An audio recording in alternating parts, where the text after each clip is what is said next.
हरिः ओम्।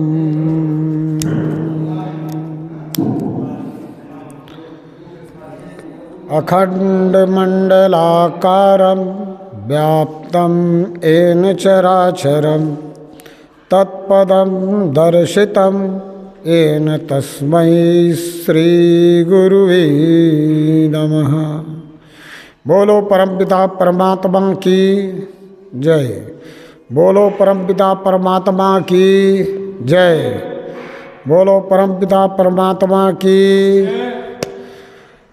धर्म की जय हो। अधर्म का प्राणियों में सद्भावना हो, विश्व का कल्याण हो। भारत माता की जय। परमपिता परमात्मा की जय। हे प्रभु कल्याण करना, हे प्रभु कल्याण करना, डोर हमरी पकड़े रखना। हे प्रभु कल्याण करना, डोर हमरी पकड़े रखना। हे प्रभु कल्याण करना, डोर हमरी पकड़े रखना।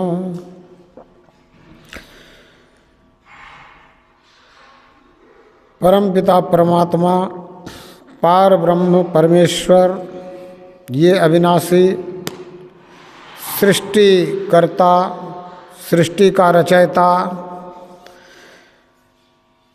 इस सृष्टि में नवनिर्मित सृजन हर पल करने वाला, सबको अपने अपने भाव और कर्म के अनुसार फल प्रदान करने वाला और अपने भक्तों को सद्बुद्धि प्रदान करने वाला, सद्मार्ग पर चलाने वाला, हमेशा हमारे अंग संग है। इस तथ्य को अगर हम समझ जाते हैं तो हमारे कर्म स्वतः ही अच्छे से अच्छे होने लग जाते हैं। क्यों? क्योंकि जब हमारे ध्यान में ये आ जाता है कि ये परमात्मा अंग संग रह करके हमारे सभी कर्मों को देख रहा है और ये हमारे सभी कर्मों का साक्षी भी है, ये ही असल न्यायाधीश है। इसीलिए लोग कहते हैं कि इस दुनिया में तेरे कर्मों का हिसाब हो ना हो, पर परमात्मा के घर में अंधेर नहीं है। और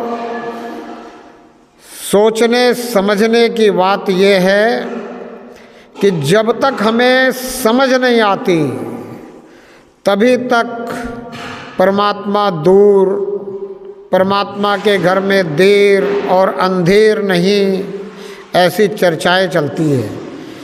समझ समझ का फेर है, समझने तक ही देर है, समझने तक ही दूर है। अगर समझ में आ गया तो न देर है न दूर है, ना ही अंधेर है। यहाँ तो हर कर्म का लेखा जोखा तैयार है, न बही न खाता, पर सर्व कर्मों का हिसाब लगा लेता। तो ऐसा ये परमपिता परमात्मा पार ब्रह्म परमेश्वर, जिसको अन्य भाषाओं में कोई गॉड, कोई अल्लाह, कोई खुदा, कोई रब, कोई वाहिगुरु आदि आदि शब्दों से पुकारता है, पर इसका कोई नाम नहीं है, ये अनामा है। एक अनीह अरूप अनामा, जिसका कोई रूप नहीं है, इसका नाम भी नहीं हो सकता। ये अनामा है। इसलिए अगर कोई कहता है कि परमात्मा का नाम मैं तुझे दे रहा हूँ या परमात्मा का नाम जपो, तो ये सिर्फ भाव की बात है और श्रद्धा की बात है, आस्था की बात है, जिसे ज्ञानी जन अंधश्रद्धा, अंध आस्था कह देते हैं। क्यों? क्योंकि परमात्मा एक है, अनेक तो है नहीं। इस एक परमात्मा को नाम की ज़रूरत नहीं है। परमात्मा को अगर परमात्मा परमात्मा कहकर पुकारोगे तो भी इसे ही सुनना है, प्रभु प्रभु कहकर पुकारोगे तो भी इसे ही सुनना है, क्योंकि आपका भाव इससे जुड़ा है, एक से जुड़ा है। और अगर आपका भाव एक से नहीं जुड़ा है, आपने इस एक परमात्मा को अनेक करके मान लिया है, इस एक अरूप परमात्मा को अनेक रूपों में मान लिया है, किसी के कहने के कारण अगर आपने अपने अनुभव को तवज्जो नहीं दिया है, अगर आपने अपने समझ को तवज्जो नहीं दिया है, तो आप इसे अनेक रूपों में मानने के लिए बाध्य हो। पर ये ऐसे ही है जैसे आपको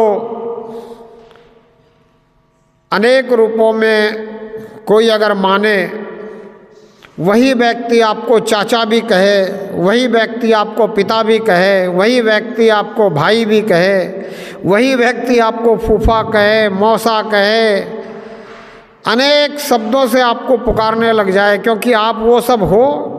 आप किसी के चाचा हो, किसी के मौसा हो, किसी के मामा हो, किसी के फूफा हो, किसी के पिता हो, किसी के दादा हो, किसी के आप पुत्र हो, पर इन्हीं सब शब्दों से वो एक ही व्यक्ति आपको पुकारने लग जाए तो आप उसे क्या कहोगे? आप कहोगे ये पागल हो गया है, ये कभी भी कुछ भी बोलता रहता है, मैं इसका लगता कुछ और हूँ, ये मुझे पुकारता अलग अलग शब्दों से है, इसके बुद्धि में थोड़ा सा कमजोरीपना आ गया है, ये थोड़ा कमज़ोर हो गया है बुद्धि से। तो आप भी सोचो कि अगर आप परमात्मा को अनेकों रूपों में मानते हो और जबकि आपको पता है कि ये एक है, तो क्या कहा जा सकता है? ये आपने स्वयं सोचना है कि आपकी बुद्धि, आपका विवेक क्या समझकर चल रहा है। आपने किसी के कहने से सिर्फ मान लिया है कि परमात्मा है, इसलिए आप कहीं समाधि के रूप में परमात्मा को मानकर पूजने लग जाते हो। कभी आप गुरुद्वारे में जाकर परमात्मा को किताब रूप मानकर पूजने लग जाते हो। कभी आप मंदिर में जाकर परमात्मा को किसी मूर्ति के रूप में पूजना शुरू कर देते हो, कोई राम के रूप में, कोई कृष्ण के रूप में, कोई और भी अनेक अनेक रूपों में। कभी आप गोगा मेढ़ी चले जाते हो, कभी आप और भी किसी स्थान पे चले जाते हो, शालासर चले जाते हो। एक बात आपको समझ लेनी चाहिए कि परमात्मा को कोई भी किसी स्थान पर कैद नहीं कर सकता। परमात्मा किसी स्थान विशेष का कैदी नहीं है। परमात्मा किसी स्थान विशेष में ठहरा हुआ नहीं है। परमात्मा तो कण कण में स्थित है और स्थिर है। परमात्मा सर्वदेशीय है, एक देशीय नहीं है। परमात्मा देश काल और गुणों से भी बहुत आगे है, इसीलिए इसे गुणातीत कहते हैं, कालातीत कहते हैं। तो ऐसा परमात्मा जो आपके अंग संग है हमेशा, जो आपके अंदर बाहर स्थित है, इस परमात्मा से अगर आप जुड़े तो ही आपके जीवन का मूल उद्देश्य स्वयं का कल्याण करना जो है वो पूर्ण हो सकता है। अगर आप किसी सांसारिक लालच के कारण परमात्मा से जुड़े हैं और अनेकों स्थान पे जा रहे हैं, तो फिर हालात वैसी ही होती है जैसे जिस व्यक्ति के अनेकों मित्र हों और वो सबसे किसी वस्तु की कामना करे, तो हर मित्र ये सोचता है कि वो ला देगा, तो फिर बात बनती नहीं है। हालांकि यहाँ तो परमात्मा एक है, आप अनेक रूपों में भी एक ही परमात्मा से प्रार्थना करते हो, पर फिर भी वो बात नहीं बन पाती जो परमात्मा को एक रूप में मानकर, एक इष्ट बनाकर आप जुड़े। क्यों? क्योंकि इसके पीछे एक संत जन कहानी बताते हैं कि जब आप परमात्मा को राम के रूप में पुकारते हो, किसी आप दुविधा में फंसे हुए हो, आफत में फंसे हुए हो, तो परमात्मा अगर राम के रूप में आने का प्रयास करते हैं, राम का रूप धारण करते हैं, तब तक अगर आप फिर कृष्ण के रूप में बुलाने लग जाते हो, तो परमात्मा को कृष्ण का रूप धारण करने के लिए बाध्य होना पड़ता है। और अगर तब तक आप उसे दुर्गा के रूप में बुलाने लग जाओ, काली के रूप में बुलाने लग जाओ, शंकर के रूप में बुलाने लग जाओ, भैरव के रूप में बुलाने लग जाओ और किसी रूपों में बुलाने लग जाओ, तो आपका बुलाना अलग अलग रूपों में होने के कारण परमात्मा भी अलग अलग रूप धारण करने लग जाता है। क्योंकि परमात्मा जिस समय आप जिस रूप में बुलाते हो, उसी रूप में आपके समक्ष प्रकट होना चाहे और आपके दुखों का निवारण करना चाहे, तो अगर आप अलग अलग रूप से बुलाते चले जाओगे तो समय निकल जाएगा। तो उदाहरण देते हैं संत महात्मा कि भाई एक नाव थी, उस नाव पे कुछ लोग बैठे थे और वो नाव बीच भंवर में कहीं फंस गई जा कर के। तो जब बीच भंवर में कहीं फंस गई, तो जो गॉड को मानने वाला है वो कहता गॉड गॉड मुझे बचा, गॉड मुझे बचा। तो गॉड कहने का मतलब एक शब्द से पुकारना, एक को मानना, एक से फरियाद करनी। तो जब एक से फरियाद हो गई तो इस एक ने आकर के बचा लिया। ऐसे ही कोई इस्लाम को मानने वाला जब पुकारता है, उस नाव में बैठा है, तो वो कहता खुदा मुझे बचा, खुदा मुझे बचा। तो एक को पुकारता है, वो जानता है कि खुदा एक है, तो उसे भी बचा लिया जाता है। पर कहते हैं कि एक सनातन धर्म को मानने वाला, अपने आप को हिंदू कहने वाला जब बुलाने लगता है तो कहता है हे राम बचा, हे कृष्ण बचा, हे दुर्गा बचा, हे काली बचा, हे भैरव बचा। ऐसे अनेकों नामों से पुकारने लगता है। तो परमात्मा को रूप धर धर के आने में समय लग जाता है और परमात्मा सहायता के लिए पहुंच ही नहीं पाता है, वो नाव डूब जाती है। तो इसलिए संतों ने भी कहा कि जिसका एक इष्ट है वो विशिष्ट है। अगर अपने अंदर विशिष्टता चाहते हो और परमात्मा के गुणों का व्याख्यान सुन रखा है, परमात्मा पे विश्वास है, परमात्मा के कृपा का अनुभव हुआ है, तो एक इष्ट बना लो, किसी भी रूप में बना लो, जिस रूप में तुम मानते हो उस रूप में बना लो। जिसका एक इष्ट है वो विशिष्ट है। और जब तुम एक इष्ट बना लेते हो, एक इष्ट के रूप में इस परमपिता परमात्मा को तुम ध्याने लग जाते हो, जब ये एक रूप में परमपिता परमात्मा तुम्हारा आराध्य हो जाता है, तब बात ऐसी बनती है कि हमें फिर इस परमात्मा को पहचानने की भी जिज्ञासा हो जाती है, इच्छा जागृत होती है। क्योंकि परमात्मा से प्रेम करने वाला संतों से भी प्रेम करने लग जाता है, संतों के वचन को श्रवण करता है। एक अच्छे श्रोता के रूप में अगर वो श्रवण करने लग जाता है संतों के वचन को, तो उसे पता चलता है कि सभी संत, चाहे वो किसी मजहब पंथ के हों, सब एक ही बात कहते हैं कि ये सारी दुनिया, ये सारी खलकत, ये तमाम इतने सारे ब्रह्मांड, अनंत कोटि ब्रह्मांड, ये सब परमपिता परमात्मा पार ब्रह्म परमेश्वर की रचना है। जिसे अलग अलग भाषा में कोई गॉड, कोई खुदा, कोई रब, कोई वाहिगुरु, कोई और किसी भी शब्दों से पुकारने के लिए मजबूर होता है। क्यों? क्योंकि संसार से प्रेम करता है, इसलिए मजबूरी में परमात्मा को याद करता है। अगर वो वाकई में परमात्मा का प्रेमी है और परमात्मा से प्रेम करता है तो फिर पुकारने की ज़रूरत नहीं है। प्रेम में तो परमात्मा प्रकट हो जाता है। हरि व्यापक सर्वत्र समाना और प्रेम ते प्रकट हो ही मैं जाना। प्रेम अगर वास्तव में हो जाए तो परमात्मा अपने अंदर ही प्रकट समझ में आ जाता है, अनुभव हो जाता है। परमात्मा का आभास होने लगता है कि मैं और मेरा परमात्मा दोनों इस शरीर के अंदर हैं। और जब ये आभास होने लगता है तो फिर पुकारने की ज़रूरत नहीं होती है, फिर प्रार्थना शुरू होती है, भावपूर्ण प्रार्थना शुरू होती है।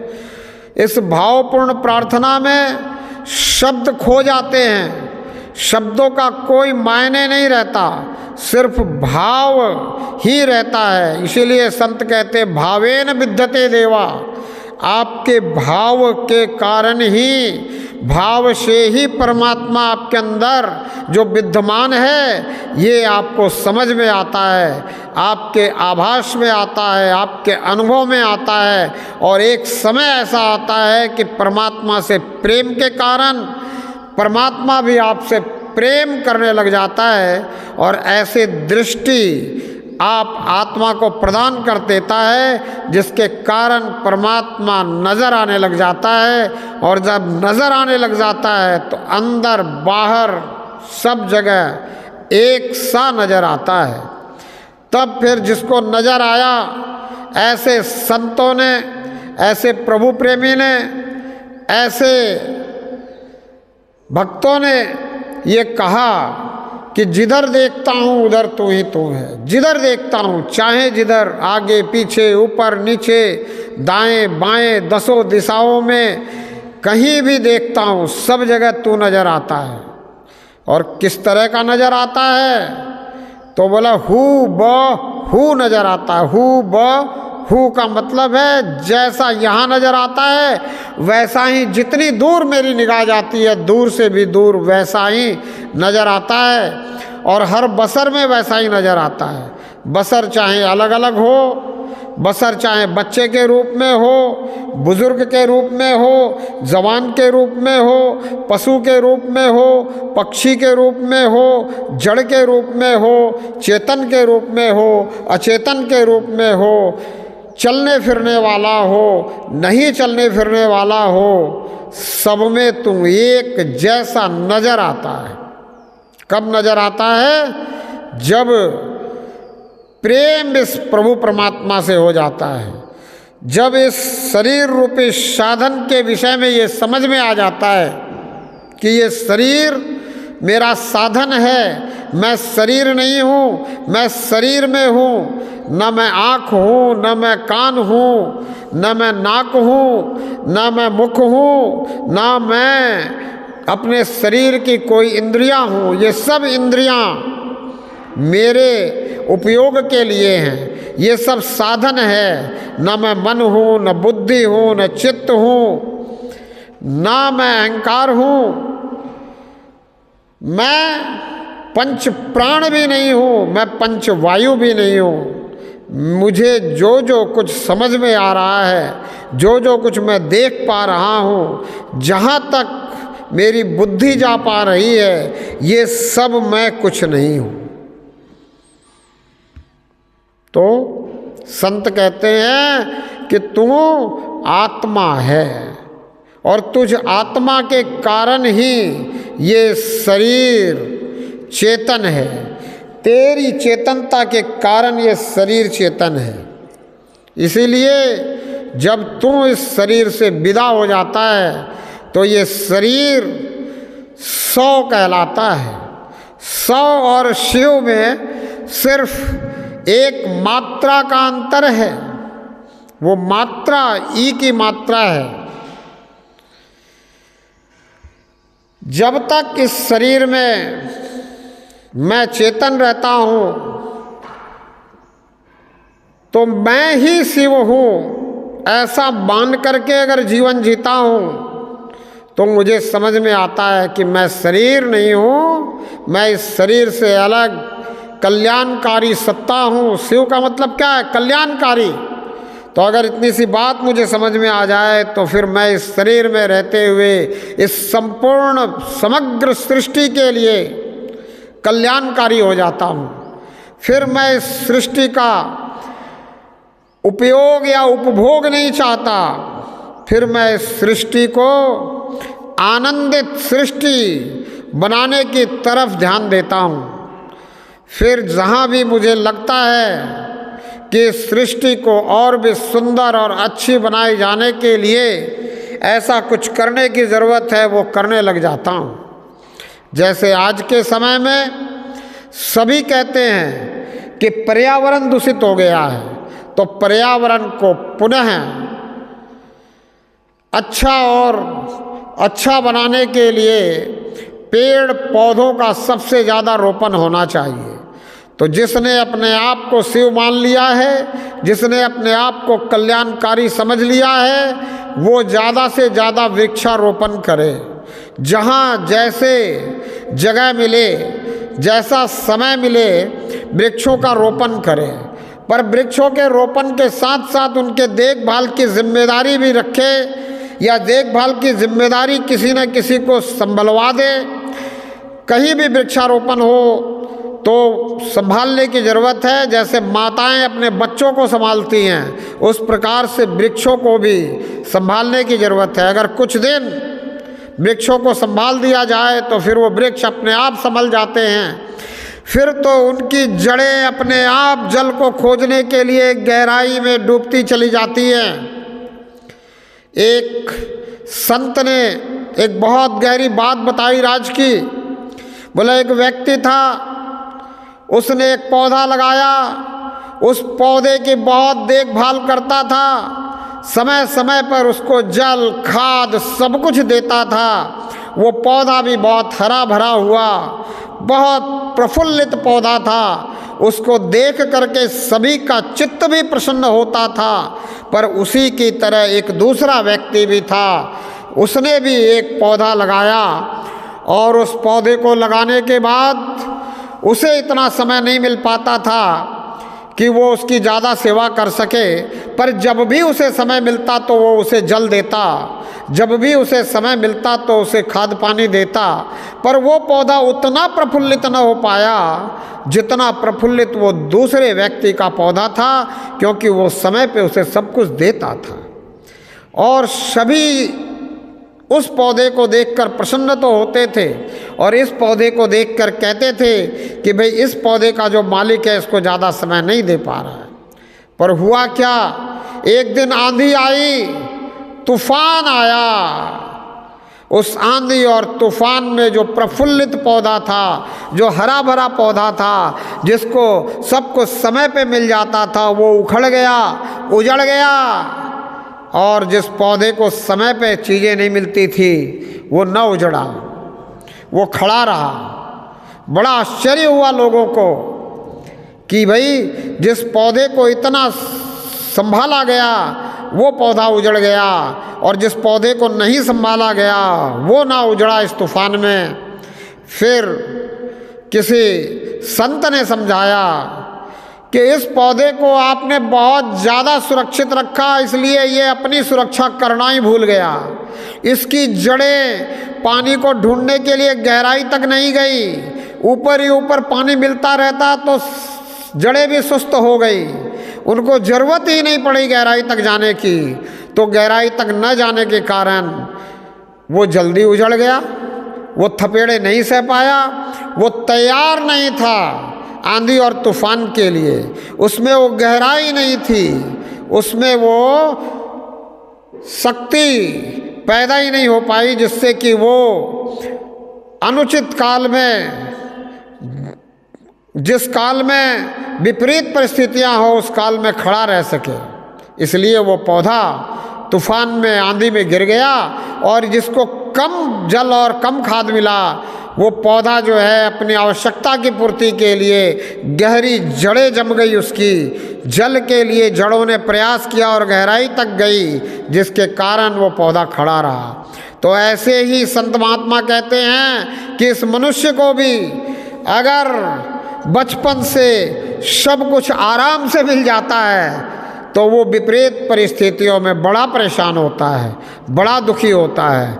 इसलिए संत माता पिता अभिभावक से ये प्रार्थना करते हैं, निवेदन करते हैं कि आप अपने पुत्र को सिर्फ और सिर्फ अच्छे से अच्छा जो देने का प्रयास करते हो वो अच्छी से अच्छी संगति देने का प्रयास करें, अच्छी से अच्छी अवस्था देने का प्रयास करें। व्यवस्था अच्छी ना भी मिले तो वो व्यवस्थाओं से जूझ करके व्यवस्था बना लेगा। अगर आप अच्छी से अच्छी व्यवस्था दे देते हो और उसको अच्छी से अच्छी अवस्था और अच्छी से अच्छी संगत नहीं मिलती तो उसकी रंगत नहीं आती, रंगत नहीं बदलती, वो फिर किसी भी विपरीत परिस्थिति में अपने आप को बहुत ज़्यादा दुखी महसूस करता है और बहुत ज़्यादा अपने आप में जो है फ्रस्ट्रेटेड होने के कारण टेंशन लेकर के, चिंता करके अपने शरीर को जो है नष्ट करने का काम करता है। क्योंकि चिंता से चतुराई घटे, दुख से घटे शरीर।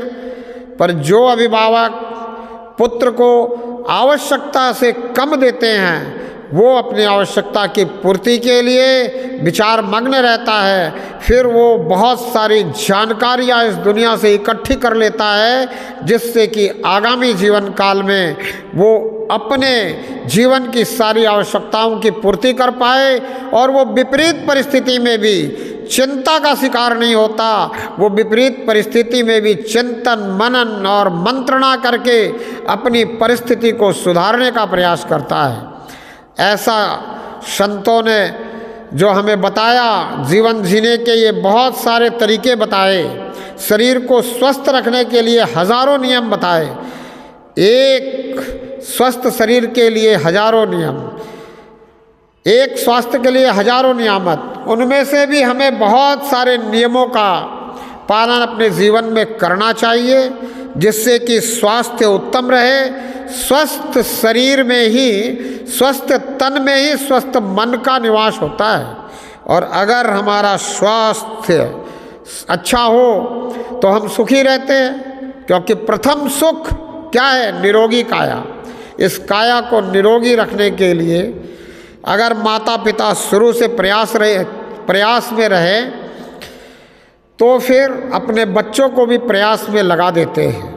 अगर माता पिता अभिभावक प्रयास में नहीं रहते हैं, अगर उन्हें ही स्वास्थ्य का ध्यान नहीं रहता है तो वो अपने बच्चों को भी स्वास्थ्य में ध्यान लगवा नहीं पाते, जिससे क्या होता है फिर आगे आने वाली पीढ़ी और कमज़ोर से कमज़ोर होती चली जाती है, उनका स्वास्थ्य बिगड़ता चला जाता है और स्वस्थ तन नहीं होने के कारण मन भी स्वस्थ नहीं रह पाता और फिर मन स्वस्थ नहीं रहने के कारण चिंता जो है वो गहराई तक पहुंच जाती है। चिंता किस बात की होती है कि अभी से शरीर कमज़ोर हो गया, अब आगे क्या होगा।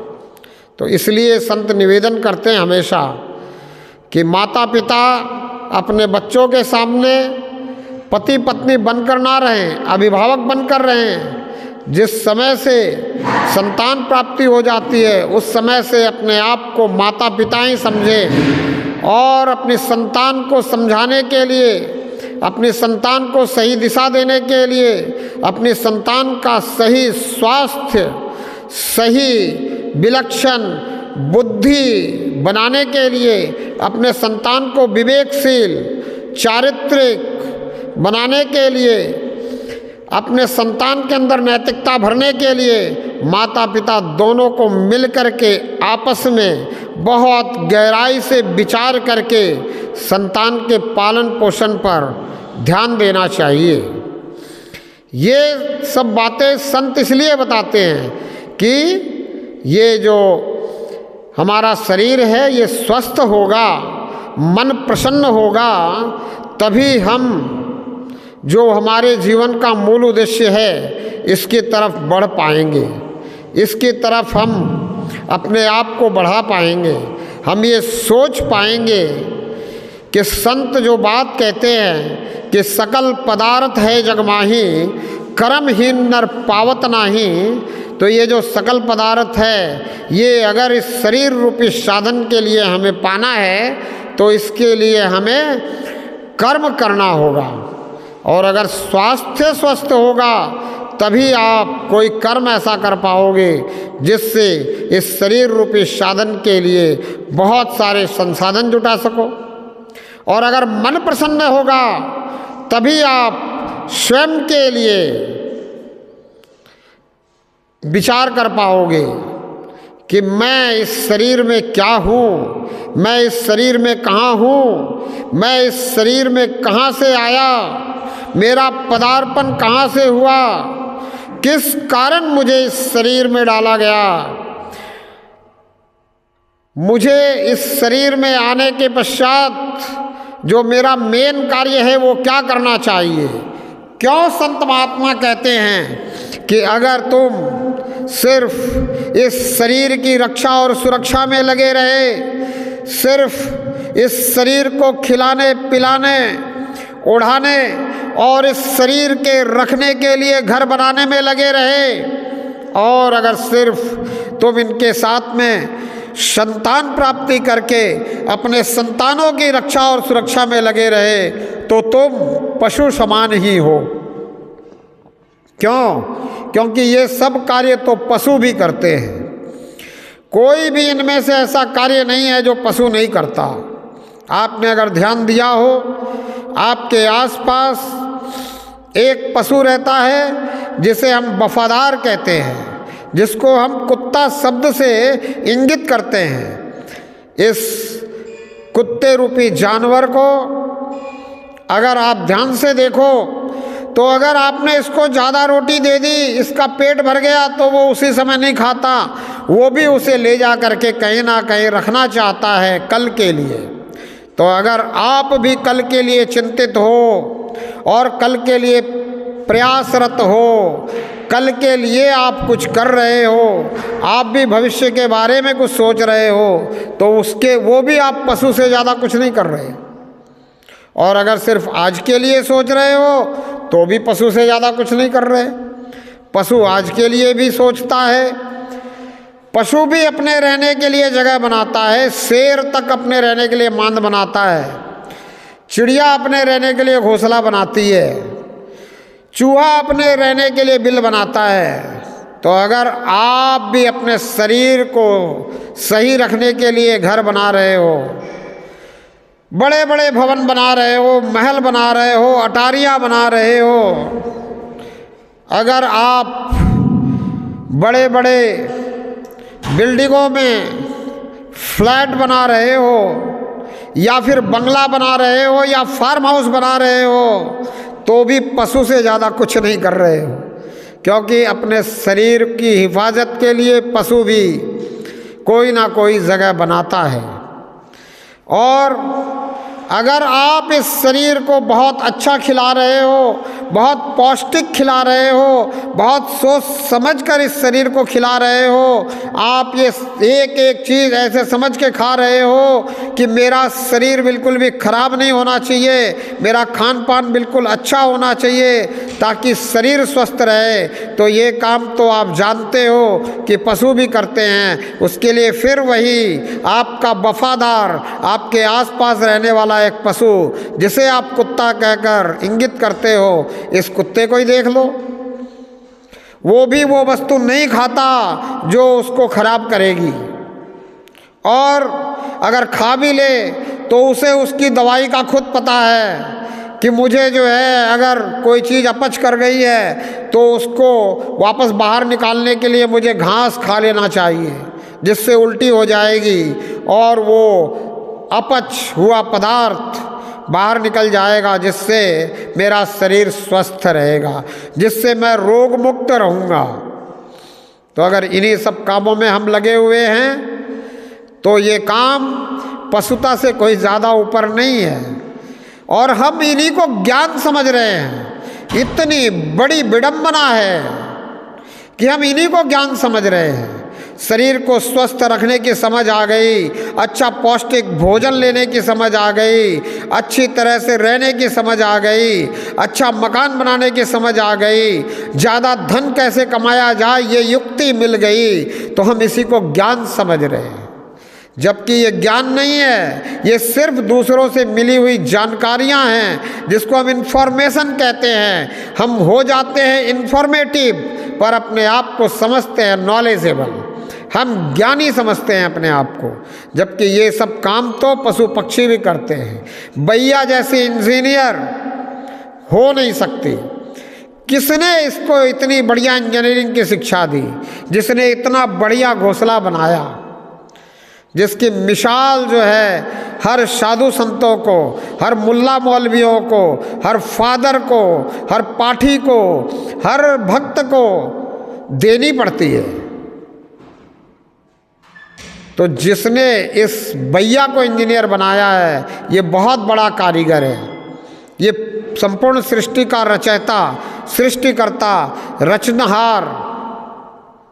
ये जब किसी की बुद्धि में कुछ डालना चाहे तो तुरंत डाल सकता है। इसीलिए हम जब भी किसी संत महात्मा से मिलते हैं, किसी पुजारी से मिलते हैं, किसी भक्त से मिलते हैं, किसी पाठी से मिलते हैं, किसी फादर से मिलते हैं, किसी मुल्ला मौलवी से मिलते हैं, तो वो जिस भी शब्द से पुकारे, इसी सृष्टिकर्ता रचनाहार को पुकार कर कहता है कि ये परमात्मा, ये पार ब्रह्म परमेश्वर, ये खुदा, ये गॉड, ये अल्लाह, ये रब, ये वाहिगुरु, ये तुझे सद्बुद्धि प्रदान करे। यानी कि इनके बस में नहीं है आपको सद्बुद्धि प्रदान करनी, इनके बस में इतना ही है कि अगर इनको सद्बुद्धि परमात्मा ने प्रदान कर दी तो ये आपको ये बता पाए, जता पाए कि तुझे जो सद्बुद्धि मिलनी है ये परमात्मा से ही मिलनी है। इसलिए मैं ये कहता हूँ कि आप इनसे ज़रूर मिलिए, पर इनसे मिलने के कारण डायरेक्ट परमात्मा से जुड़िए। इनसे मिल कर के, इन्हीं से मिल कर के शांत मत हो जाइए, इन्हीं से मिल कर के यहीं मत रुक जाइए, यहीं मत ठहर जाइए, इन्हीं के पिछलग्गू मत बन जाइए, इन्हीं के फॉलोअर्स मत बन जाइए। आप ऐसा मत कहिए कि मैं फलाने संत का चेला हूँ, मैं फलाने संत का शिष्य हूँ, मैं फलाने मुल्ला मौलवी को अपना सब कुछ मानता हूँ, मैं फलाने संत को नहीं छोड़ सकता। अरे संत वो है ही नहीं जिसे आप छोड़ नहीं सकते। संत तो वो है जो आपको परमात्मा से जोड़ दे और आपके न चाहते हुए भी अपने आप से आपको दूर कर दे, छुड़ा दे, और आपसे कहे कि अब तू परमात्मा के बारे में जान गया है, समझ गया है, तुझे परमात्मा पे विश्वास हो गया है, तू परमात्मा का प्रेमी है, तू परमात्मा के कारण मेरे पास आया था, तुझे परमात्मा से ही काम है, तू अब परमात्मा से ही जोड़। अब तू परमात्मा से परमात्मा को मांग, परमात्मा से परमात्मा की पहचान के लिए दृष्टि मांग। अब तू परमात्मा को पहचान, और अब अगर तुझे प्रेम है तो परमात्मा भी तेरा प्रेमी है। तुम दोनों आपस में बातें करो। जब अकेले रहो तो परमात्मा से बातें करो, और जब दो हो जाओ तो परमात्मा की बातें करो। दो होने का मतलब शरीर रूप से अगर कोई दूसरा तुम्हें मिल जाए, कोई दूसरी आत्मा शरीरधारी तुम्हें मिल जाए, जो तुम्हारी भाषा को समझने वाला हो, जो तुम्हारे विचारों को समझने वाला हो, जो तुम्हारी बात को समझने वाला हो, तो उससे तुम परमात्मा की बातें करो। तुलसी ने भी कहा है कि प्रथम भक्ति संतन कर संगा, दूजी मम रति कथा प्रसंगा। बोला प्रथम भक्ति अगर तुम संत के संग कर लेते हो, पर संत का संग भी आपके करने से नहीं होता। ये भी तुलसी ने कहा कि बिनु हरि कृपा मिल ही नहीं संता। अगर तुम्हारे ऊपर हरि की कृपा नहीं हुई तो संत नहीं मिलेंगे। संत के भेष में रावण मिल सकता है, संत के भेष में कालनेमी मिल सकता है, संत के भेष में असंत मिल सकता है, संत के भेष में तुम्हें लालची मिल सकता है, पाखंडी मिल सकता है, लुटेरा मिल सकता है, पर संत तभी मिलता है जब हरि की कृपा होती है। तो इसका मतलब क्या है कि जो संत हुए उन्होंने यही कहा कि तू सबसे पहले तू हरि से जुड़, तू परमात्मा से जुड़। और परमात्मा ने अगर तुझे संत से जोड़ना चाहा, परमात्मा ने अगर कृपा कर दी, तब तू संत से जुड़ेगा। तुझे संत से जुड़ने के लिए संत को खोजने की जरूरत नहीं है। परमात्मा ने अगर कृपा कर दी तो संत तुझे खोजता हुआ तुझसे जुड़ने आ जाएगा। इसलिए कहा बिनु हरि कृपा मिले ही नहीं संता। तो बिना हरि की कृपा के संत नहीं मिलता। तो इसलिए क्या करना है, तो सबसे पहले हरि से जुड़ना है, परमात्मा से जुड़ना है। और परमात्मा से जुड़ने के लिए संत कहते हैं कि हरि व्यापक सर्वत्र समाना। परमात्मा सब जगह समान रूप से व्याप्त है। परमात्मा से जुड़ने के लिए तुम्हें कहीं जाने की ज़रूरत नहीं है, ठहरने की ज़रूरत है, रुकने की ज़रूरत है। परमात्मा तेरे अंदर भी है। हर घट मेरा साइयाँ सुनी सेज न कोई। कोई ऐसी सेज नहीं है जहाँ परमात्मा नहीं है। हर घट घट में परमात्मा है। कोई ऐसी जगह नहीं जहाँ परमात्मा नहीं है। पर अगर विश्वास कर लो, अगर वाकई में विश्वास कर लो तो बात बने। विश्वासम फलदायकम। अगर विश्वास पक्का है तो कट जाती है जंजीरें। कौन सी जंजीरें है? ये जन्म मरण की जंजीर है। बार बार जन्मना, बार बार मरना। शंकराचार्य कहते हैं पुनरपि जननम पुनरपि मरणम पुनरपि जननी जठरे शयनम यही निस्तारे खलु विस्तारे। बोले बार बार जन्म लेते हो, बार बार मरते हो, ये जो है ये दुखों का विस्तार करता है। और ये दुखों का विस्तार क्यों हो रहा है? क्योंकि तुम जन्म से लेके मरण के बीच तक में परमात्मा से प्रेम नहीं कर पाए।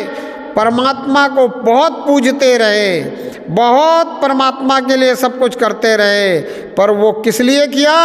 क्योंकि संसार से प्रेम था, सांसारिक चीज़ें चाहिए थी। सांसारिक इच्छाओं के कारण परमात्मा की पूजा कर ली, सांसारिक इच्छाओं के कारण परमात्मा को जप लिया, सांसारिक इच्छाओं के कारण माला फेर ली, तो ये परमात्मा से प्रेम नहीं हुआ। ये तो अगर शुद्ध भाषा में कहा जाए, गलत न मानो कि संत को ऐसा नहीं कहना चाहिए, पर संत कभी कभी समझाने के लिए ऐसी बात बोलते हैं जो आपको लगती है कि संत को नहीं बोलना चाहिए, कड़वी होती है, पर आम जनमानस में ये बात प्रचलित है कि गांड फटे पे गुग्गा धोखे। तो वही तो आप परमात्मा के लिए कर रहे हो। दुखी होकर के परमात्मा को पूज रहे हो। प्रेम कहाँ है परमात्मा से? संसार की वस्तुएं चाहिए इसलिए परमात्मा को पूज रहे हो, संसार से प्रेम है इसलिए परमात्मा को पूज रहे हो, बेटी की शादी करवानी है इसलिए परमात्मा को पूज रहे हो, संतान चाहिए इसलिए परमात्मा को पूज रहे हो, खुद की शादी करवानी है इसलिए परमात्मा को पूज रहे हो, खुद को अच्छा वर चाहिए इसलिए परमात्मा को पूज रहे हो, खुद के लिए घर चाहिए इसलिए परमात्मा को पूज रहे हो, खुद के लिए अच्छी नौकरी चाहिए इसलिए परमात्मा को पूज रहे हो, खुद के लिए अच्छा व्यापार चाहिए इसलिए परमात्मा को पूज रहे हो। तो परमात्मा से प्रेम कहाँ है? प्रेम तो व्यापार से है, प्रेम तो ब्याह से है, प्रेम तो संसार से है, प्रेम तो पुत्री से है, प्रेम तो संतान से है, प्रेम तो पुत्री के विवाह का जो कारण बना है, जो एक दुख है उसके निवारण से प्रेम है, इसलिए परमात्मा को पूज रहे हो। तो ये बात कहना कहीं भी गलत नहीं है कि गांड फटे पे गुग्गा धोखते हैं। हालांकि ये बात कहते हैं कि संत को नहीं कहना चाहिए। अरे संत कहते क्यों है इस बात को? क्योंकि ये आपको चुभे। ये जो दो होठ है ये धनुष की आकृति के हैं, इसमें से निकला हुआ ये शब्द रूपी बाण आपके हृदय तक पहुँचे और इस हृदय तक पहुँचे हुए बाण के कारण आपको आघात हो और आप समझ सको कि अरे वाकई में सही बात है, हमने संसार से प्रेम होने के कारण आज तक परमात्मा को पूजा है, परमात्मा से प्रेम होने के कारण परमात्मा को नहीं याद किया। और संसार से प्रेम होने के कारण परमात्मा को पूजा भी है तो किस रूप में पूजा है? ऐसे पूजा है जैसे परमात्मा कोई भ्रष्टाचारी, घूसखोर सरकारी कर्मचारी हो जो रिश्वत दिए बगैर फाइल को आगे नहीं बढ़ाने वाला। तो बोला अपनी लड़की की शादी की फाइल आगे बढ़ानी है तो पहले घूस परमात्मा को दे के आया हूँ, परमात्मा की मन्नतें करके आया हूँ। जैसे ये कोई भ्रष्टाचारी हो, घूसखोर हो, ये कोई सरकारी कर्मचारी हो। अरे तुमने मालिक को समझ क्या रखा? मालिक को मालिक समझा ही नहीं। मालिक को क्या बना दिया? इस संसार में रमण करते करते सांसारिक बुद्धि के कारण मालिक को भी इस संसार में वैसे ही घसीट लिया जैसे एक सरकारी कर्मचारी होता है कि बिना रिश्वत दिए बगैर हमारी फाइल को आगे करेगा नहीं। तो मैं निवेदन करता हूँ और संत निवेदन करते हैं कि परमात्मा को घूसखोर कर्मचारी मत समझो। ऐसा समझ करके तुम परमात्मा के लिए कुछ भी मत दो। अरे परमात्मा को कुछ भी नहीं चाहिए। तुम ये क्यों नहीं समझते कि परमात्मा के पास किसी चीज़ की कमी नहीं है? तुमसे अगर पूछा जाए कि परमात्मा को क्या चाहिए तब भी तुम जवाब देते हो कि परमात्मा को कुछ नहीं चाहिए। कुछ भी ऐसा नहीं है जो परमात्मा के पास नहीं है। फिर क्यों देते हो? क्या ज़रूरत है परमात्मा को कुछ देने की? और देते भी कैसे हो? कहते हो तेरा तुझको अर्पण, क्या लागे मेरा। यानी जो संत महात्मा कहते हैं कि मेरा मेरी छोड़ दे, लेकिन परमात्मा के सामने भी जाकर तुम मेरा मेरी नहीं छोड़ते। तुम परमात्मा के लिए झुक कर भी मेरा मेरी नहीं छोड़ते, फिर भी तुम यही कहते हो कि तेरा तुझको अर्पण, क्या लागे है मेरा। जबकि कहना ये चाहिए कि तेरा तुझको अर्पण, मैं भी हो गया तेरा। अब जब मैं भी तेरा हो गया तो मुझे अब परमात्मा को और कुछ देने की ज़रूरत ही क्या है? मुझे परमात्मा के लिए और कुछ चढ़ाने की ज़रूरत क्या है? एक जगह ऐसे ही प्रवचन कर रहा था, एक व्यक्ति ने कहा महाराज पुजारी क्या खाएगा। मैंने कहा अगर तुझे इसी बात की चिंता है कि पुजारी क्या खाएगा, मुल्ला क्या खाएगा, मौलवी क्या खाएगा, फादर क्या खाएगा, पाठी क्या खाएगा, उस आश्रम में रहने वाला संत क्या खाएगा, तो सीधा उसके हाथ में दे दे। उसको कह दे कि ले मैं तुझे खाने के लिए दे रहा हूँ, परमार्थ के लिए दे। परमात्मा के लिए देता हूँ ऐसा समझ के क्यों देता है?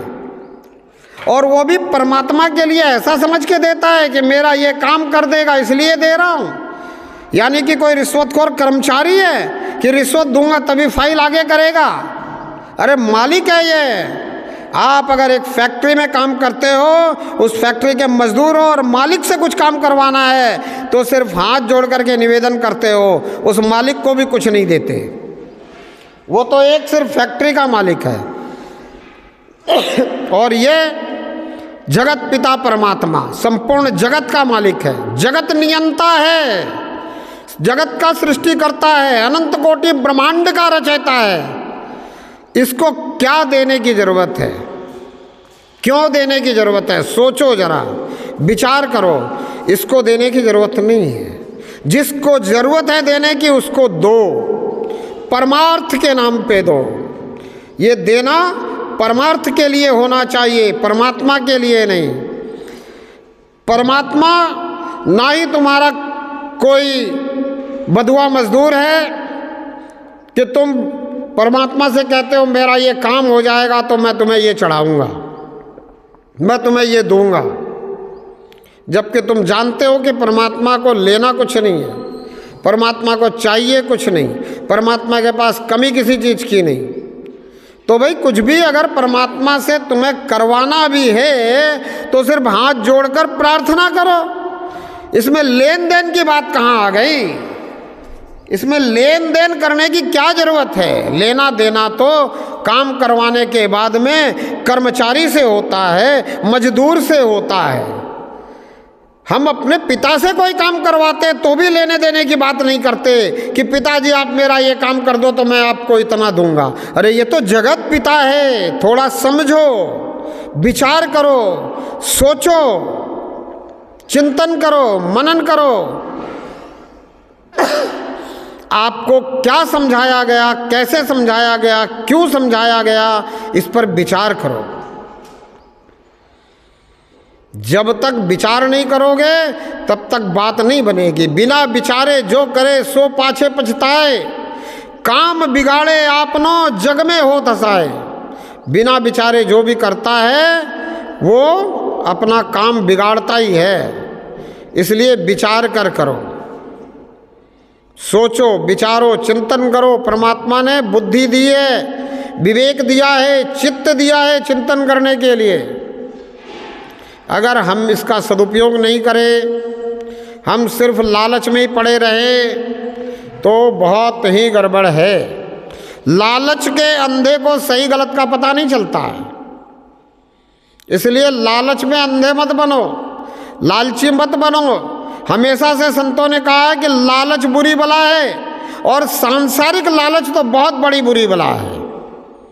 इसलिए संत का काम ये नहीं है कि वो आपको लालच में डाले, वो आपको कहे कि तू परमात्मा को इतना दे, तू परमात्मा के लिए इतना कर, तब परमात्मा तेरे लिए करेगा। क्या ऐसा है? आप स्वयं सोचो, क्या परमात्मा कुछ लेगा तभी आपके लिए कुछ करेगा, या परमात्मा को आप दोगे तभी करेगा? या फिर ऐसा है क्या कि परमात्मा आपका बिगाड़ना चाहता है, आप नहीं दोगे तो आपका बिगाड़ेगा? अरे जो बिगाड़ना चाहेगा वो परमात्मा ही नहीं हो सकता। जिसको कुछ चाहिए वो परमात्मा ही नहीं हो सकता। परमात्मा तो अपने आप में पूर्ण है। परमात्मा तो देने वाला है, लेने वाला नहीं है। इसलिए एक लोकोक्ति चली आ रही है कि परमात्मा जब भी देता है तो छप्पर फाड़ के देता है। पर कमी कहाँ रह जाती है कि हमारा छप्पर फटता नहीं, क्योंकि हम छप्पर को बचाने में लगे रहते हैं। छप्पर को फटने देने की हमारी नीयत ही नहीं रहती, और नीयत के कारण बरकत नहीं होती। तो जिसकी नीयत अच्छी होगी बरकत उसी को होगी। नीयत से बरकत होती है। इसलिए नीयत ये रखो कि परमात्मा जो तू देना चाहता है, जैसे देना चाहता है वैसे दे, जब देना चाहता है तब दे। लेकिन हम क्या सोचते हैं कि आज दे दे, हम क्या सोचते हैं आज ना दे, कल बिटिया की शादी में दे दे, कल इस समय दे दे। फिर बताओ क्या परमात्मा आपकी इच्छा से आपको देगा? नहीं, आपको परमात्मा की इच्छा के अनुसार चलना चाहिए। और जब आप परमात्मा की इच्छा के अनुसार चलोगे तो सुखी रहोगे। अगर परमात्मा ने आपकी इच्छा के अनुसार दे भी दिया फिर भी आप दुखी रहोगे। क्यों? क्योंकि इच्छाएं बढ़ती रहती है। पेट की भूख मिट जाती है लेकिन मन की इच्छाएं मिटती नहीं है। पेट की भूख एक बार खत्म हो जाती है लेकिन इच्छाएं कभी खत्म नहीं होती। इसलिए अगर अपने अनुसार चलोगे और अपने अनुसार परमात्मा से कुछ करवाना चाहोगे तो हमेशा दुखी रहोगे। और अगर परमात्मा के अनुसार चलोगे, परमात्मा जैसा चलाए वैसा चलना चाहोगे, वैसे ही रहना चाहोगे, परमात्मा से प्रार्थना करोगे कि जो तू चाहता है, जैसा तू चाहता है वैसा रख ले, जैसे तू चाहता है वैसे हमें चला दे, तो क्या होगा? फिर इच्छाएं खत्म हो जाएंगी। फिर इच्छाओं का दुख नहीं रहेगा और जब परमात्मा चलाने लग जाएगा तो फिर सबसे अच्छा चलेगा। और जब सबसे अच्छा चलने लग जाएगा जीवन में सब कुछ, तो कहाँ रहेगा दुख और कहाँ रहेगा विषाद? कुछ नहीं रहेगा। इसलिए संत निवेदन करते हैं कि दुनिया की आशा छोड़ दे, आशा एक राम जी की, दूजी आशा छोड़ दे। एक राम से आशा लगा, दूजी सारी आशाएं छोड़ दे, क्योंकि ये दुनिया के लोग जो है मतलब परस्त हैं। ये अगर तुझे कुछ देंगे तो मतलब भी सिद्ध करना चाहेंगे, पर परमात्मा ही एक ऐसा है, ये राम ही एक ऐसा है जो अगर तुझे कुछ देता है तो बदले में कुछ नहीं चाहता है। जो लोग ये कहते हैं कि देने वाला भी यही है, लेने वाला भी यही है, गलत कहते हैं। ये सिर्फ देने वाला है, चला जाता है हमारे हाथ में आके तो वो हमारे कर्मों के कारण है। हम चूंकि कर्ता बने रहते हैं, तो हम अगर कर्ता बने रहेंगे तो भोक्ता भी हम ही रहेंगे सभी कर्मों के फल का। इसलिए संत निवेदन करते हैं, बोला अकर्तापन के भाव में आ जाओ। अकर्तापन की भावना हो अपने अंदर और परमात्मा के प्रति शरणागत हो। हम परमात्मा की शरण में हम अपने आप को हमेशा पहुंचाने की कोशिश करें। हर वक्त प्रार्थना में लगे रहे कि हे प्रभु मुझे क्षमा कर, अपनी शरण में ले ले, जो तू चाहता है वो करवा ले इस शरीर रूपी साधन से, और मुझ आत्मा को ऐसी दृष्टि प्रदान कर कि शरीर से होते हुए को देखता रहूं, बिना लेकिन किंतु परंतु किए बगैर। क्योंकि जब तू कराने लग रहा है तो सबसे अच्छा करा रहा है, फिर लेकिन किंतु परंतु करने की ज़रूरत क्या है?